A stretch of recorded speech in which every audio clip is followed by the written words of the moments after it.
नमस्कार, बिहार न्यूज देख रहे हैं आप। मैं हूं सुमन राज। नालंदा में जेल में बंद इलाजरत कैदी की सदर अस्पताल में संदेहास्पद स्थिति में मौत हो गई। मृतक आरा जिले के बिहिया थाना क्षेत्र निवासी भुरल यादव है। भुरल यादव अपनी खलासी की हत्या के आरोप में 2 महीने से जेल में बंद था। वहीं मृतक के परिजनों ने पुलिस पर पिटाई का आरोप लगाया है। खलासी रहला है बबुआ। अच्छा। गाड़ी वाला मार देला सा धान से बबुआ तो बेटी इनकर पानी के लड़की से प्यार करतला सा खलासी से मार दिया लो, मर्डर केस में फंसा दिया लो बबुआ। हमारी बेटी ऐसा ना हो ये बबुआ। हमार सिपाही मार जे चंद पकड़ी चनवा चे है बबुआ आरा जिला चे उहे बड़ी मार जवाही कह जे मारला सा ये बबुआ। माने पुलिस के मारने से की मौत हुई है बबुआ। पुलिस जब मार जे मुआ देला से बबुआ। तो भैया पापा बोकारो से चले थे गाड़ी लोड करके। पापा 2 बजे रात में उतरे पेशाब करने के लिए, खलासी को डंपर गाड़ी ने उड़ा दिया। उसके बाद उसका घर वाला जाके पापा को कर दिया मर्डर केस। यहाँ का एक पुलिस है, वो लंबे करके उसके मुँह से जात का भूमियार है। पापा को कम से कम 300-400 डंटा मारा है। पापा बोल रहे थे जब हम मिलने आ रहे थे तब बोल रहे थे हमको बहुत मारा। एक ही पुलिस मारा है। अब पूरा यहाँ से यहाँ दिखाइए, इधर यहाँ से यहाँ पर उनका पूरा रट लगा हुआ था, मार के नट निकाल दिया पापा का। तो ये हम चाहते हैं हम लोग को पुलिस को सजा मिले। नौबतपुर में बेलगाम हाईवा ने 2 लोगों को कुचल दिया, जिससे कि मौके पर ही उनकी मौत हो गई। मामला नौबतपुर थाना क्षेत्र के चैनपुर दरियापुर की है, जहां बेलगाम हाईवा ने बाइक सवार मामू और भगिना को कुचल दिया। मौके पर दोनों की मौत घटनास्थल पर ही हो गई। वहीं सूचना मिलते ही नौबतपुर पुलिस ने शव को कब्जे में लेकर पोस्टमार्टम के लिए पटना एम्स भेज दिया। सर क्या मामला, एक्सीडेंट का मामला था नौबतपुर? हम लोग सूचना मिली कि चैनपुर दरिया रोड में 2 व्यक्ति हाईवा से एक्सीडेंट कर दिया है। वहाँ मौके पहुँचे, दोनों शव को एम्स पोस्टमार्टम के लिए भेज दिया गया है। आगे कार्रवाई की जाएगी। खबर राजधानी पटना से है, जहां 7 मार्च को अंतर्राष्ट्रीय क्षत्रिय वीरांगना फाउंडेशन ने अंतर्राष्ट्रीय महिला दिवस मनाया, जिसमें संस्थान की ओर से उन महिलाओं का सम्मान किया गया जो कि खुद सारी कामों को करते हुए समाज का भी ख्याल रखती हैं। सम्मानित महिला में राजधानी पटना की जानी मानी चर्चित महिला स्कॉलर अबोर्ड स्कूल के निदेशक डॉक्टर बी प्रियम शामिल थी। साथ ही योग गुरु मौसम शर्मा के साथ अन्य 10 महिलाओं को भी सम्मानित किया गया। वहीं फाउंडेशन की प्रदेश अध्यक्ष निशा सिंह और प्रदेश महासचिव मनोरमा सिंह ने कहा कि हमारा उद्देश्य हर महिलाओं को आगे बढ़ाना है जो अपने कार्य क्षेत्र में संघर्ष कर रही हैं।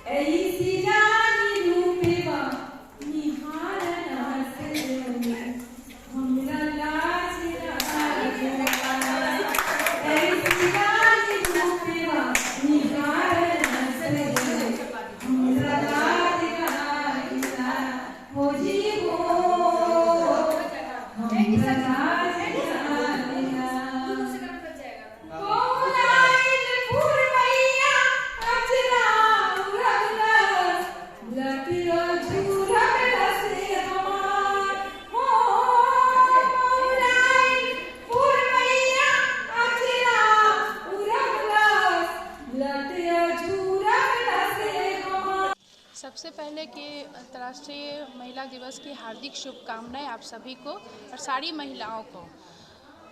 मैं एक हाउसवाइफ हूँ। मुझे इतनी खुशी होती है, संगठन ये हमारा एक संगठन, हमारी एक स्टेज हमको मिला आगे बढ़ने के लिए, और मैं हर उस महिलाओं को चाहूँगी आगे बढ़ाना जो कुछ करना चाहती हैं। मेरा हमेशा से मोटिवेशन रहा कि मैं उस महिलाओं को आगे बढ़ाऊं जो हर क्षेत्र में निकलना चाहती हैं, जैसे खाने के क्षेत्र में, कुकिंग में हुआ, डांस में हुआ। आज मैं मौसम मैम, ये प्रियम मैम और उर्मिला मैम, इन लोगों को सबको बुलाने का मेन मकसद यही था कि इन लोग इतना स्ट्रगल करके आगे बढ़ी हैं, तो मैं इन लोगों से कुछ सीखूं और हम भी कुछ समाज में इन लोगों के द्वारा बताए गए निर्देश के अनुसार हम लोग काम करें। जैसे इन लोगों का कि हर घर में जाएं और हर जगह जाएं, ताकि जो कमज़ोर महिलाएं हैं, जो डिप्रेशन में महिलाएं हैं, उनको आगे बढ़ाने की कोशिश करें। और हम वीरांगनाएं यही कोशिश करते हैं कि सबको लेके चलें, सबको आगे बढ़ा, किसी को भी दुखी ना देखें। हम चाहते कि महिला इतना आगे बढ़े कि लोग कहे कि हाँ, आज महिलाएं इतनी अच्छी हैं, अपने आप को स्ट्रांग बना के रखी हैं। पहले तो मैं सारे देशवासियों को अंतर्राष्ट्रीय महिला दिवस की बहुत बहुत शुभकामनाएं देती हूं। और मेरा कहना है कि जब ऐसे कोई कार्यक्रम होते हैं, जब महिलाएं कोई ऐसा कार्यक्रम करती है तो उससे और जो महिलाएं हैं वो बहुत ही स्ट्रांग होती है। अगर हमें चीफ गेस्ट में या जज में इनवाइट किया जाता है तो हम उन्हीं महिलाओं को चीफ गेस्ट या जज में इनवाइट करते हैं जो संघर्ष करके आगे बढ़ी हुई हो। वो महिलाएं जब चीफ गेस्ट और गेस्ट में आती हैं, जज में आती हैं, और जब वो 2 शब्द उन लोगों को बताती हैं अपने बारे में, तो जो सामने बैठे दर्शक होते हैं, जो महिलाएं होती हैं, उनकी बातों को वो सुन के वो और स्ट्रांग होती है। और अभी भी ऐसा है, काफ़ी महिलाएं बहुत स्ट्रांग हो चुकी हैं, लेकिन अभी भी ऐसा है कि महिलाएं कहीं ना कहीं कमज़ोर हैं। तो उनके लिए हम जैसी महिलाओं को ही काम करने की ज़रूरत है, उनको मोटिवेट करने की ज़रूरत है। और मेरा कहना है कि अगर आप कोई संगठन बनाए हैं तो उन महिलाओं को जाके चुनिए जो अभी भी डिप्रेशन में हैं, जो अभी भी बहुत कमज़ोर फील करती हैं। उनको जाके एक एक महिलाओं को अपनी बातों से, अपने कर्म से, कहते हैं ना कि जब हम कोई चीज़ करते हैं, जैसे आज का ये कार्यक्रम किए, हम अपने सोशल साइट पे इसको डालें, तो कुछ लोगों का कहना है, कोई हम जैसे सेवा किए तो आपने क्यों डाला, ये दिखावा क्या ज़रूरी है, लोगों का ये कहना होता है। लेकिन इसका आंसर क्या होगा, अगर हम उसको नहीं डालेंगे तो और लोग मोटिवेट कैसे होंगे कि हाँ ऐसा भी हो रहा है। तो इसलिए जो भी कार्यक्रम आप करें, जो भी सेवा आप करें, आप उसको एक्सप्लेन ज़रूर करें सोशल साइट्स के ऊपर, ताकि लोग देख के और मोटिवेट हो और अपने आप को बहुत आगे तक लेके जाए। धन्यवाद। पहले तो सभी को अंतर्राष्ट्रीय महिला दिवस की हार्दिक शुभकामनाएं। हमारा देश, हमारे देश की महिलाएं पहले से भी बहुत पढ़ी लिखी विदुषी हुआ करती थी। हमारे हिंदुस्तान को महिलाओं के परिचय देने के लिए कोई मोहताज नहीं है, मगर जब अंग्रेज और मुग़ल आए और उस टाइम गुलामी का हुआ, जिसके चलते उन लोगों की प्रतिभा को दबाया गया। मगर आज हमारी महिलाएं आगे बढ़ चढ़ के काम कर रही हैं, पायलट हैं, डॉक्टर हैं, एक से एक बड़े अफसर हैं। तो आज हम लोग चाहते हैं कि महिलाओं को आगे बढ़ाएं और बढ़ भी रही हैं। और जैसे हम लोग पहले पुराने ज़माने में हमारे हिंदुस्तान एक सोने की चिड़िया कहलाती थी और यहाँ की नारियों के बारे में गार्गी थी, सीता थी, एक से एक विदुषी महिलाएं थी। तो हम लोग भी आज अपनी प्रतिभा को निखारें, आगे बढ़ें और पिछड़े वर्ग के लोगों को भी आगे बढ़ाते हुए हम लोग आगे बढ़ के ये काम करें। भारत में आज भी महिलाएं स्वतंत्र है? हाँ, ऐसे तो यूँ तो वर्ल्ड की महिलाएं भी इतनी स्वतंत्र नहीं हैं, सब जगह कुछ ना कुछ प्रॉब्लम है। फिर भी आज हमारे देश की महिलाएं एक से एक बड़े पोस्ट पे है तो स्वतंत्र हैं। और हमें स्वतंत्रता के लिए किसी से खुद से लड़ना है, खुद को हमें स्वतंत्र करना है, खुद को हमें आगे बढ़ना है। हमें आगे बढ़ाने के लिए कोई कुछ करेगा नहीं, सरकार की तरफ से तो सब हो ही रहा है, मगर हम लोग में खुद का अपना कॉन्फिडेंस होना चाहिए कि हम आगे बढ़ें। और आज के डेट में सब महिलाएं आगे बढ़ रही हैं। हमारे संगठन में भी एक से एक डॉक्टर, इंजीनियर, वकील, इंस्पेक्टर, एक से एक पोस्ट में लेडीज़ हैं और बहुत अच्छा से काम कर रहे हैं। और लोगों को सपोर्ट देके हम लोग आगे बढ़ते हुए भी कर रहे हैं। मैं महासचिव मनोरमा सिंह, अंतर्राष्ट्रीय क्षेत्रीय वीरांगना फाउंडेशन की महासचिव मनोरमा सिंह। आज अंतर्राष्ट्रीय महिला दिवस के अवसर पे मैं सबसे पहले ये क्षेत्रीय अंतर्राष्ट्रीय महिला का जो ये संगठन है वीरांगना, नाम से ही बहुत ही मोटिवेटिंग है। ये नाम सुन के ही लोग मोटिवेट हो जाए। और जहाँ तक ये महिला दिवस की बात है, आज ऑलरेडी महिला बहुत ही पावरफुल हो चुकी हैं, उनको बहुत ज़्यादा मोटिवेशन की ज़रूरत नहीं है। मुझे तो लगता है कुछ दिनों के बाद कहीं पुरुष दिवस ना मनाना पड़े, उनको मोटिवेशन की ज़रूरत पड़ेगी। ऑलरेडी महिला बहुत ऊपर जा चुकी है और उनसे लोग इंस्पायर हो रहे हैं। आई थिंक बहुत सारे पुरुष इंस्पायर हो रहे हैं। खुसरूपुर थाना क्षेत्र के हरदास बिघा पेट्रोल पंप के पास चोरों ने 4 दुकानों को एक ही रात में निशाना बनाया। सभी दुकानों के छत पर लगे करकट को हटाकर चोरों ने इस बड़ी घटना को अंजाम दिया। चोरों ने इन सभी दुकानों से कुल 23,000 से अधिक नकद और सामानों की चोरी कर ली। वहीं चोरी की इस घटना की सूचना खुसरूपुर थाने को भी दे दी गई है। इतना सामान था, जैसे 2000 रुपया गला में था, 7 किलो खैनी था, सब लेके चला गया। जैसे कि और इनोटी जितना जो सब लेके चला गया। कैसे पता चला आपको चोरी हुआ? आज ताला खोलते हैं तो देखते हैं सुबह में। हाँ। कितना का चोरी हुआ होगा अंदाजा? करीब हमको 8000 का माल ले गया सब। 8000 का माल ले गया। चोर कैसे आया आपके दुकान में? घुसा कैसे? करकट तोड़ के। करकट तोड़ के। क्या नाम हुआ आपका? अमरजीत मलाकार। घर कहाँ हुआ? गोविंदपुर। बताइए चोरी के बारे में। सुबह में फ़ोन आया था कि मतलब कि चोरी हो गया है, बगल वाला दुकान में चोरी हो ले, आप अपना के देखिए कि आए तो फिर सुबह में मालिक उठाए कि जाके देखिए, तो हम भी आए साथ में, तो आए तो देखे तो पूरा करकर उड़कर हटल है, पूरा गला के लॉक उक सब टूटा हुआ है।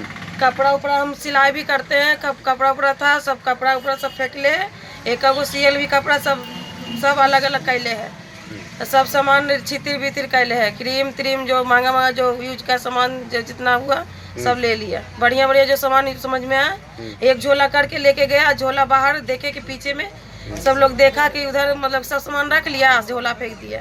कितना का चोरी हुआ होगा? 700-800 रुपया चेंज था, रखे हुए थे, हेरते फेरते थे ना, फिरता उड़ता करते थे, वही सब था। अल्लाह 5-6 हजार का सामान चोरी हो गया। बेगूसराय के सांसद सह केंद्रीय मंत्री गिरिराज सिंह अपने 2 दिवसीय दौरे पर बेगूसराय पहुंचे, जहां उन्होंने जिला पार्षद मार्केट में जन औषधि केंद्र का उद्घाटन किया। इस मौके पर गिरिराज सिंह ने कहा कि भारत के प्रधानमंत्री नरेंद्र मोदी के द्वारा लोक कल्याण के लिए सर्वप्रथम आयुष्मान कार्ड एवं जन औषधि केंद्र को सुचारू रूप से चलाया गया, जिसको लेकर धीरे धीरे लोगों का विश्वास बढ़ता गया। आज देश के प्रधानमंत्री को हम धन्यवाद देते हैं पूरे देश में जन औषधि केंद्र स्थापित करने के लिए। जब वही इस पीड़ा को जानता है जो कोई दवाई खरीदने जाता है, किसी दवा में तो बाजार के कॉस्ट में 90% ज़्यादा है, और ये लोगों ने शुरू में इसे मजाक, शुरू में की विश्वसनीयता इसकी नहीं बनी। जब 13-14 में ये स्टार्ट हुआ था, केवल पूरे देश में 5 करोड़ था। आज मैं धन्यवाद देता हूँ, आज गरीब अपने आप को एक लाभान्वित महसूस करता है, और यही नहीं, आज इसकी क्वालिटी, मिलने वाली दवाइयों की quality bureau of pharma, PSU of India, DPPI के द्वारा टेस्ट किया जाता है। इस मानक पर खड़ा उतरना अपने आप में, और ऐसा नहीं है, जो रिटेल और डिस्ट्रीब्यूटर हैं उनको भी उसका ख्याल रखा जाता है। मैं आज के इस अवसर पर, अब प्रधानमंत्री ने एक तरफ तो जन औषधि शुरू किया, दूसरे तरफ आयुष्मान भारत कार्ड जो 50 करोड़ से ऊपर इसके दायरे में आए हैं पूरे जो अपनी आबादी है, और 2 करोड़ को तो 21-22 के डेटा के मुताबिक 2 करोड़ परिवारों को लाभ मिला है। और फिलहाल इस बुलेटिन में इतना ही। तमाम अपडेट्स के लिए बने रहे बिहार न्यूज के साथ। नमस्कार।